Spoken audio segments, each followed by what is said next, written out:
So here's kind of what we're trying to avoid when we create a curriculum and professional development cycle. Not really trying to avoid, but it helps us be more proactive in our approach. There's this pendulum swing that you'll see, and you'll hear teachers when it's like, oh, we're back to that again. So you might hear that when you're talking about different high leverage instructional strategies, or we're going to have professional development on PLCs, and you'll have teachers that are around there like, oh, we've already done that, or I've already unpacked standards. I hear that all the time. Like, we used to do that, but we don't do that anymore. And so upon further inquiry, I might find out that, okay, we had this professional development 10 or 15 years ago, but we haven't had it since. And in that time, there's been a lot of turnover. There's been a lot of evidence and research that's come out that our staff needs to learn about, because things change as we learn more, we do better, right? And so that's where you can be really intentional and thoughtful about developing a curriculum cycle, and then have a professional development cycle that goes kind of along with that. So I want to give you an example, and I'll use English language arts, and we'll just pretend it's elementary, because English language arts is a beast. It is a beast. And so when I've done it multiple different ways and worked in districts, and we've created curriculum cycles and professional development cycles doing it multiple different ways. But you'll notice here, um, these are all of the things that we need to think about teaching when it comes to English language arts in elementary. And you hope that some of these things, they have these skills by the time they hit middle school and high school, but it doesn't always happen. So you'll notice all of the things that go into just like big rocks that you need to make sure that are happening for students to become readers and writers and thinkers, listeners and speakers and listeners, I mean. So that is a lot when it comes to thinking through writing a curriculum. So you can think through doing all of reading. You can, some of the districts we've been working with, we're going to focus on phonemic awareness, phonics, and morphology, and get a really good strong scope and sequence, get our curriculum written in year one. And then you'll notice how I'll show you what that can look like when we do a professional development cycle. But 1 year, we're going to just do that. And then we're going to layer on the next year the reading. And then we're going to layer on the next year the writing. And then we can layer on, we can actually not even layer on, we can embed in really nicely how to teach speaking and listening, vocabulary, and grammar as we're doing these things. So I just thought, why not go for the hardest one to give you kind of an idea as I talk through this. So a curriculum cycle, many of the districts we've been working with lately, you can do 6 years, you can do 8 years. I almost think when you think at a district level, you might need to go 8 years. A curriculum cycle allows you to spread out your resources. So time, expertise, people, and money. So it's not all happening all at once. So you can be maybe a little more proactive in developing budgets and thinking about what do we need to do to prep for this, and collecting your data and making sure that you're making really strong decisions. And so we have a whole list of things that we develop with schools and districts when we're doing this, but these are just maybe some tasks or things you would want to think about. So in step one, each step is a year. Okay, so step one, you're going to research. You're going to research those evidence and research-based practices. You're going to study, how has this content changed since last time we wrote curriculum? What's the new brain research? What are some of the trends that are out there that maybe we should just be spending some time studying? And you're going to really dig into, what does the research say? I also like to gather data all of the rest of the steps and then bring that. So when I do this step one, I pull together a curriculum writing team, teacher leaders, and we do this work together because I need to build capacity. One person is not enough. I don't care if you have one teacher per grade level or 20 teachers per grade level. We can never build enough capacity. The more experts we have in the work that we do, the better. So we come together and we study that current reality. We look at what's the data saying.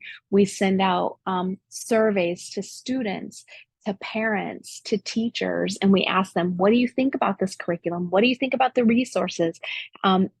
We ask kids, like, what do you think about the class? What did you like about it? What did you not? Even in elementary, and just get some data, and we come back together and we really study that in this step one part. And we take all of that research, we take all of that data, and then we start writing the curriculum with those teacher leaders in step two, year two. Okay, so we'll be writing. So we go through Wiggins and McTighe's, like backwards design, understanding by design process. There are others out there. They all look similar, but that one's just really a strong one. And we do that. We write this curriculum with teachers and we write it. So we decide, what do students need to know, understand, and be able to do? So stage one, right? Stage two, that evidence, the types of, how are we going to know if they can do it? So thinking about like your PLCs too, like how are we going to know what kinds of assessments? What do our summative assessments look like? What do our formative assessments look like? What are our screeners screening? And then what kind of diagnostic assessments might we have in the event that we need those? And when you do this work intentionally like this, it helps set you up for success to have all the pieces in place for MTSS. Wild and crazy. When I see people trying to do things like MTSS in a year or MTSS and PLCs, I'm like, you clearly haven't done it really well because this is years of work. So, and then stage three of that process is when we go through and we look at developing a learning design plan and designing the learning and how that's going to look.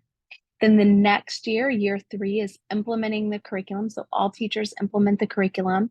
And second semester-ish, you might have some of your teacher leaders being piloting resources that could be helpful.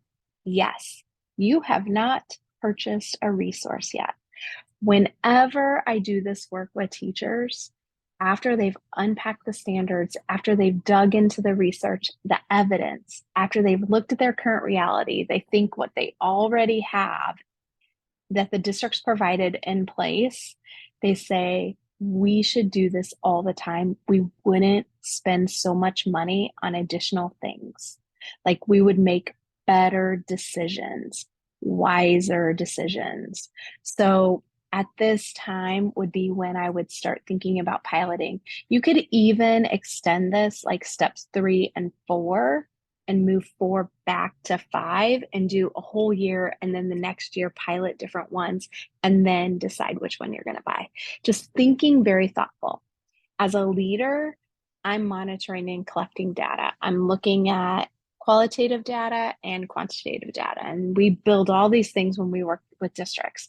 Step 4, the next year, we purchase those resources and then we start monitoring and collecting. Step 5, you implement the curriculum and the resource, right? So we're going to be doing these together. Like, how does this look now?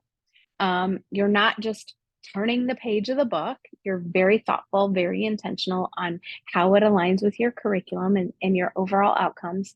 Continue to monitor, collect data. This step 6, sorry guys. This step 6, I would, wherever you're at, all throughout monitoring and collecting data, I like to get survey data from parents, students, teachers. So make sure that you're doing that. Now let's look at, okay, the curriculum cycles on the top and then a professional development cycle, how you can pair them together and prepare your staff for what's coming in the next year with the curriculum. So in step one, you have your teacher leader team here researching evidence and research-based practices, researching all of the things that need to be taught. They're studying what's our current reality. How are we doing? What do we think we need? So you'll be looking to at some of that monitoring and collecting data like class visits and what is that highlighting or bringing to light for us. Down here in your professional development cycle, that's when you start delivering that PD to your staff so that before they get a new curriculum and before they get a new resource, they've had a year. Remember, at minimum 50 hours, if you go back to the research on best practices when it comes to learning, 50 hours on one topic. So we're going to spend an entire year having them study this, get to know, like, what is it saying? What do we believe? Then year two, so in year two, when your teacher team's writing curriculum, all of your teachers that teach will be teaching that curriculum, get the professional development. Then in year three, when they're implementing the curriculum, they're getting PD on like the curriculum, what it means, the standards. You can even add standards over to this section here with step two. They're learning about the instructional practices, the why. They're digging into how do we bring this to life and make it interesting. And then you're going to purchase resources here. And so down here, they could get professional development on those resources. They'll be piloted in step three. And so purchased PD, how do I then use this resource and with this curriculum? So now in step five, so we're getting tier one really solid. Step five, they're implementing the curriculum and the resource. Down here, we're going to start moving. Okay, we've been working on tier one for a couple of years here. Now, how do I responsively teach? What do the kids need that aren't getting it? What other resources might I need? Or what other instructional methods should we be adding? So you'll be doing that. And then you will monitor and collect data in that step six. And you might do like these additional years, and you could spend years on responsive teaching. You could spend years on standards. You could do that, yes. But I would argue that you could really spend some time thinking about high quality instructional practices. You could think about professional learning communities and PD on that.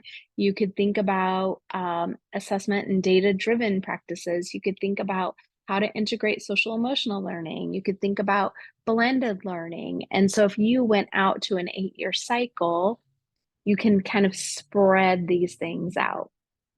So that's one of the ways that you can have a curriculum and professional development cycle. Your teachers can see it and they know what to expect. And so it creates like this safe space and this understanding that we're always learning and getting better. So we're creating that culture of learning. Hopefully that kind of helped and it makes sense. I hope you have a great day. Thank you.